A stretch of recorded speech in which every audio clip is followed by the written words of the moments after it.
Oi, gente, tudo bem com vocês? A gente vai fazer um bate-papo hoje aqui no canal sobre MEI. Como, quando e qual a importância da gente ter um MEI, né? Como fazer o MEI e por que a gente tem que fazer, né, esse registro quando a gente começa a empreender. O MEI, gente, ele é um registro, né? É uma sigla que significa microempreendedor individual. Então, o MEI, ele é uma forma de todo mundo que faz algum tipo de serviço, né? Presta algum tipo de serviço ou vende alguma coisa de forma individual, ter um registro correto daquele serviço. Por exemplo, eu vendo cosméticos e vendo presentes. Então eu tenho um MEI que me dá os direitos, os meus direitos, por exemplo. Se algo acontecer comigo e eu precisar aposentar, eu vou conseguir me aposentar, porque eu pago mensalmente o MEI. Então, o MEI me dá esse benefício. Se eu, por exemplo, tiver um filho, eu vou ter um auxílio maternidade para receber, né? Acho que são 4 meses de auxílio maternidade. Se algo me acontecer, eu precisar parar de trabalhar, porque fiz uma cirurgia, por exemplo, vou precisar ficar um mês afastada. Eu consigo entrar no INSS e receber um auxílio de um salário, tá? O MEI, mas eu vendo 10 mil reais por mês. O MEI, o auxílio não vai ser de 10 mil, o auxílio é de um salário mínimo. Então, para quem é MEI, é importante você ter esse entendimento desde sempre, porque se você for precisar do governo para alguma coisa, você não vai receber o tanto que você vende mensal, você vai receber um salário, tá bom? E quando a gente faz o MEI? O MEI, ele é para regularizar todos nós que somos trabalhadores autônomos. Então, é quem vende um cosmético em casa, é quem tem um restaurante, um delivery de comida, é quem presta um serviço, por exemplo, de manutenção. Muitas pessoas têm um MEI como renda extra. Por exemplo, a pessoa tem um trabalho de carteira assinada, mas no final de semana ela faz serviço de pedreiro. Então, todo mês, toda semana, entra ali R$1.000, R$2.000, R$5.000 de um dinheiro extra, de um trabalho extra que essa pessoa tem. E de onde vem esse dinheiro? Como que você prova para a Receita Federal que você está... O que você está fazendo, né? A gente tem que provar para a Receita Federal todo ano, por meio do imposto de renda, né? A declaração do imposto de renda, de onde vem o dinheiro que a gente ganha. Então, se eu tenho a carteira assinada ali com R$2.000, mas está entrando R$5.000 todo mês na minha conta, de onde está vindo esse dinheiro? É algo extra que eu estou fazendo. Então, eu sou obrigado a fazer um MEI por conta disso. Outras pessoas já usam o MEI como renda principal, é o meu caso. Então, eu sou MEI, eu tenho o meu registro e eu atuo como vendedora de cosméticos. Então, eu faço meus presentes e faço os meus cosméticos todos os meses. Eu pago a minha guia do MEI e não tem outra fonte de renda entrando que seja por trabalho, né? Não tem outro dinheiro entrando que seja por trabalho no meu nome. É muito importante que a gente tenha, desde muito pequeno no nosso negócio, a gente tenha esse entendimento que a gente precisa provar sempre para a Receita Federal de onde vem o nosso dinheiro. Porque se você não começa, desde quando você é pequeno, você não começa provando isso, pode ser que em algum momento, lá mais na frente, você tenha problemas com a Receita Federal. E o que as pessoas dizem é que quando vem uma multa da Receita Federal, é algo muito grande, tipo 5, 8 mil reais são as multas. Então, por isso, eu falo com vocês, eu pretendo trabalhar em casa. Faça um MEI e tenha sempre ali o controle certinho do quanto você faturou, porque o MEI tem um limite, tá, gente? Tô colocando aqui para vocês, né, certinho o valor do limite anual e quanto mais ou menos é que a gente tem que vender por mês para a gente atingir esse limite. Aí você vira para mim e fala assim, o limite mensal tá na casa dos 6 mil. Clara, mas foi dezembro, é Natal, eu vendo muito no Natal, eu extrapolei o limite mensal do mês. Não tem problema. O problema é se você começar a extrapolar o limite anual do MEI. O MEI não olha, né, a Receita Federal não olha o seu cadastro todos os meses para ver se você vendeu mais do que o limite daquele mês. Não. A Receita Federal olha o montante do ano todo. Quanto esse CNPJ faturou esse ano? Faturou mais do que o limite? Então, ele tem que pagar uma multa. Eles desenquadram a gente do MEI. Então, assim, é o que eu vi recentemente na internet e geralmente eles desenquadram as pessoas no final do ano. Eu vi na internet recentemente vários casos de pessoas que tinham sido desenquadradas anos antes, estavam há anos pagando as guias do MEI corretamente, mas tinham sido desenquadradas, não estavam sabendo, estavam com dívidas altíssimas com a Receita Federal. E, gente, isso é muito sério, porque isso vai prejudicar você pessoalmente, tá? O seu CPF, e vai prejudicar o seu CNPJ. Então, tenha sempre esse controle desde o início, desde quando você começa e é bem pequeno, até o dia que você tiver uma empresa bem grande, você tenha esses controles, para que você não venha a ter que pagar uma multa altíssima para a Receita Federal, a ter o seu CNPJ bloqueado, ter o seu CPF bloqueado. Vocês entendem que se a gente faz o serviço correto desde o primeiro dia, quando chegar lá na frente e a gente for grande, a gente não vai ter problema grave que a galera tem aí na internet, né? A gente vê aí na internet. Está tendo, gente, uma reforma tributária agora no ano de 2026, então a gente está tendo que fazer algumas adequações. Eu quero até fazer um vídeo depois sobre isso. Eu vou conversar, vou marcar uma consulta com a minha contadora para mim passar algumas informações para vocês, fazer um vídeo aqui correto sobre esse assunto, não passar informação errada, até porque não é a minha área de formação. Então eu não sei sobre tributos, sobre contabilidade, eu não sei a fundo muitas coisas. Eu sei o que me cabe, o que eu preciso, né, que é sobre o MEI. Então eu quero trazer também aqui alguns vídeos para falar para vocês, né, que são como eu, o que a gente tem que mudar no nosso negócio. E agora eu vou falar para vocês assim, o que o MEI por que a gente tem que ter MEI? Né? Por que é obrigado, você acaba sendo obrigado a ter o MEI. Além de você provar para a Receita Federal por que aquele dinheiro está caindo na sua conta, no caso das suas vendas, você prova para a Receita Federal que você está vendendo algo ou prestando algum serviço quando você faz o MEI, e você tem a possibilidade, por exemplo, de emitir nota fiscal. Então, vou prestar um serviço para uma empresa. Por exemplo, você faz manutenção de ar-condicionado. Aí a prefeitura da sua cidade entra em contato com você e te contrata para ir lá arrumar todos os ar-condicionados da prefeitura. Você conseguiu um contrato grande com a prefeitura. Você só vai conseguir esse contrato de fato se você conseguir emitir nota fiscal. E aí você tem que ter um MEI, porque você precisa de ter um CNPJ. O MEI, ele te dá um CNPJ.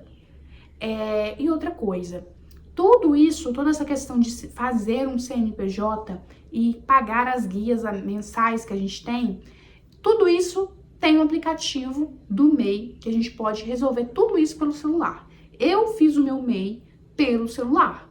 Então, você consegue, se caso você tiver um pouco de dificuldade de mexer com o celular, você pode fazer o seu MEI pelo Sebrae, né? Ir no Sebrae da sua cidade ou da cidade vizinha e pedir lá o pessoal do Sebrae para fazer para você o seu registro do MEI. Então, você vai levar os seus documentos, para provar que você é você, né?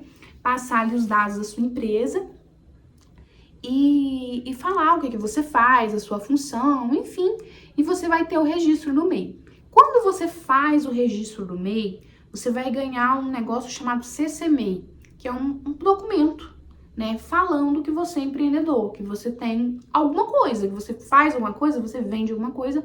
E esse documento, não precisa de você imprimir ele, você pode deixar ele salvo no seu computador ou no seu celular. Ele vai ser útil, né? Eles vão te pedir esse documento em algumas situações. Por exemplo, se você for abrir uma conta no banco da sua empresa, né, uma conta CNPJ, você precisa enviar essa guia Você precisa enviar esse documento que é o CC-MEI. Para você abrir uma loja no iFood com o CNPJ, você precisa dessa guia CC-MEI. né, desse documento que é o CC-MEI. Você precisa na Shopee, se você for vender algo na Shopee com o seu CNPJ, você precisa dessa guia do CC-MEI, desse documento do CC-MEI. Mercado Livre, entre outras plataformas que se você for mostrar que você está ali atuando como uma empresa, você tem esse documento para apresentar. É um papel, tá? Só tá escrito ali que você é dono da empresa, oficialmente. E dentro do próprio aplicativo do MEI, você consegue tirar todos os meses, vence no dia 20 para ser exato, uma guia. Essa guia se chama DAS, que é o imposto que o governo, a Receita Federal, recolhe todos os meses de quem é MEI.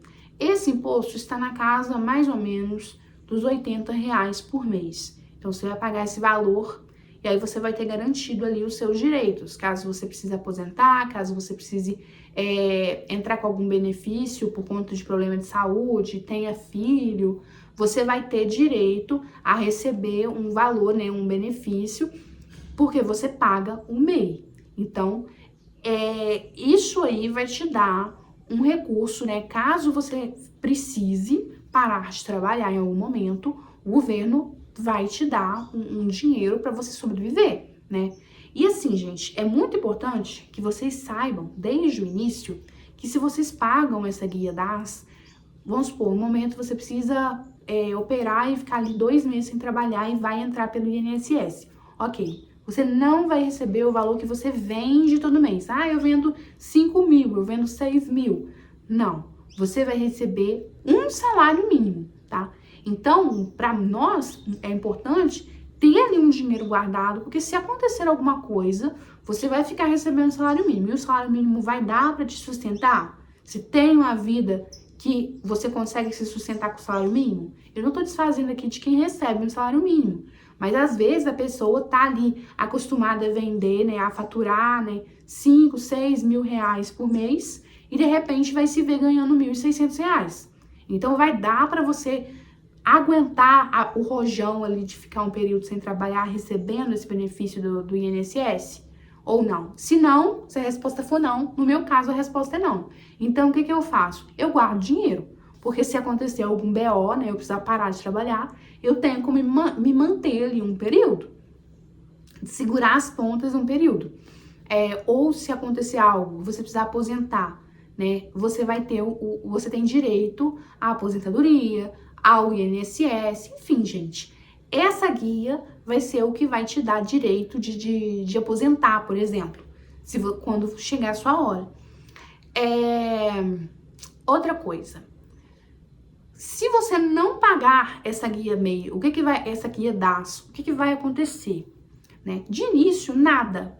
Porque quando ela vence, né? Eu já paguei ela vencida, tá, gente? Acontece que às vezes a gente não tem o dinheiro no dia, né? Vai lá e paga no início do mês, enfim. Se você pagar ela vencida, um dia, um mês, assim, deixar vencer uma guia, passar o vencimento, a Receita Federal não vai vir na sua casa e vai te prender. Não vai ser isso que vai acontecer. Mas se você deixar vencer, vai ter uma multazinha para pagar. Sim, vai ter uma multa para você pagar. Ok, você pagou, acabou o problema, a guia tá paga, a vida que segue. Agora, se você deixar ir acumulando, vai gerando uns juros babilônicos, gente. E a Receita Federal não te fala: ó, fulaninho, o seu MEI tá atrasado. Tem gente que passa, tipo assim, 8 anos com o MEI aberto, sem saber que tem que pagar essa guia DAS, e um belo dia ela descobre uma dívida absurda vinculada ao CPF dela. Ela vai ver o que é. Ela há anos e anos que ela tem de MEI atrasado.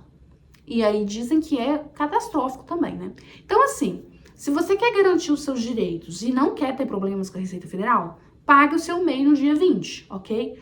Ah, claro, deu um piripaque aqui, dei uma febre, precisei, passei mal, gastei o dinheiro de pagar o MEI. Beleza, paga no início do mês, paga, mas paga, tá? Pode pagar atrasado, mas paga. Ninguém vai te matar, vai vir na sua porta te cobrar se você atrasar um dia ou outro, não. Mas paga o MEI, tá bom? Isso aí, você pode É o que eu falo, pode acontecer tudo, mas não pode deixar de pagar o MEI. Assim como a gente não pode deixar de pagar água, luz, né? Porque é o básico da nossa sobrevivência. Outra coisa que eu acho de extrema importância falar nesse vídeo. O MEI, gente, ele tem um limite de faturamento. Extrapolou o limite de faturamento, você pode ser desenquadrado. É aí que a reforma tributária está assustando muita gente. Porque a partir de agora, tudo que você recebe no seu CPF, na sua conta do banco, do CPF e do CNPJ é somado. Então, a Receita Federal ela tem acesso às suas contas, tanto a sua conta CPF no banco, tá? CPF, quanto a sua conta CNPJ. Então, tinha muita gente que falava para a Receita Federal que vendia os 80 mil do ano, mas na verdade dava ali o limite, a pessoa começava a receber dos clientes na conta CPF. Então isso é sonegação de imposto, isso é crime. A gente não pode fazer isso, tá? É muito importante que você não faça isso. E se você fez, é importante que você procure um contador para resolver o seu problema aí, porque você pode ter problemas sérios com a Receita Federal. E a partir de janeiro desse ano, né, o governo ele conseguiu acesso a todas as contas. Então, ele sabe se você está recebendo dinheiro de cliente na sua conta CPF e sabe se você está recebendo dinheiro no CNPJ. Então, não tem como fugir. O que muita gente faz, gente? Cria vários MEIs para todos os parentes, né? Para vários parentes. E aí, deu o limite ali, a pessoa passa para os clientes para receber em outra conta, né? De outro CNPJ, de outro familiar. Tem muita gente que faz isso. Até porque, quando você sai do MEI e vira ME, tem uma diferença muito grande de valores que você tem que pagar. Não é só mais R$80. É em torno de R$3.000 que você tem que pagar por mês de imposto para o governo. Então, se você, desde o primeiro dia, você não conta que você vai virar ME e você não coloca isso na sua precificação, você tem que aumentar muito o preço do seu produto quando você virar ME. O problema não é vender, o problema não é chegar lá. O problema é que desde o início tem muita gente que não pensa que vai virar ME. Aí vira ME, tem uma renca de imposto para pagar para o governo, a pessoa fica com raiva do governo, mas o problema é que ela nunca precificou corretamente o produto dela, né? Então, quando você começa a vender algo e tem pretensão de crescer, eu acho que a gente não precisa ter medo desse crescimento. A gente tem que se adequar a ele, né? Colocar nas mãos de Deus também, se adequar, ter um contador ali com a gente e procurar estar sempre de acordo com o que o governo passa. Agora, não quero falar sobre política aqui, mas a cada dia que passa, né, na política atual, cada dia que passa surge um novo imposto para a gente pagar. E posso falar uma coisa para vocês? Muitas pessoas veem o empreendedor, seja ele rico ou não, eu não sou uma empreendedora rica, eu sou uma empreendedora bem pobre até. As pessoas veem a gente que empreende como um inimigo. E, na verdade, a gente tá tentando somente crescer, né, melhorar de vida. E quando a gente cresce, as pessoas que são CLT, né, que são a mão de obra das empresas, elas ganham benefícios também. Então, tá ficando cada dia que passa. Deixa eu separar o vídeo aqui para me receber uma entrega da Shopee. Voltando ao assunto, o que eu quero falar para vocês é o seguinte: muita gente entende os impostos, né? Ou assim, essas mudanças que estão tendo, né? Que vai prejudicar muita gente que empreende, esse maior controle da Receita Federal diante daquilo que a gente ganha, né, obrigando muitas pessoas a sair do MEI para ir para o ME ou enfim, ou ir para outro tipo de classificação. Muita gente enxerga isso como um benefício, né? Porque quanto mais fiscalizar, quanto mais imposto tiver, porque o empresário não quer saber do funcionário e tal. Independente de posição política, eu vou falar aqui a minha humilde opinião sobre esse assunto. Quanto mais o governo piora a nossa situação e cria mais impostos para nós empreendedores pagarmos cria mais dificuldade pra gente, que põe mais barreira, quem mais sai prejudicado dessa história não é só a gente. A gente se prejudica, sim, claro. Muita gente pode vir até a quebrar por conta dessa nova... essa reforma tributária. Pode ser que muitas pessoas quebrem. Mas o que acontece? Quem sai prejudicado disso também é o consumidor final, porque os preços das coisas vão subir, e é também o colaborador. Então tem muita empresa aí que vai ter que demitir um monte de gente, porque o maior prejudicado disso não é o empresário, gente. Porque o empresário, o que ele vai fazer? Ele vai demitir a galera e vai aumentar o preço do produto. Todo mundo vai ter que aumentar o preço dos produtos, né? E quem não tiver condição de manter aquele monte de funcionário vai mandar os funcionários embora para salvar o negócio dele. E quem vai se lascar? É o funcionário. É o povo. Porque é o povo, em geral, né? As pessoas, em geral, elas vão ter produtos mais caros para comprar, né? O aumento do valor dos produtos, e vai ter mais desemprego. Então, isso aí, gente, é uma coisa assim que às vezes as pessoas ficam, porque o empresário, sim, eu já trabalhei CLT e eu sei o que é empresário, que não tá nem aí para colaborador. Eu sei muito bem, gente, eu trabalho desde meus 14 anos.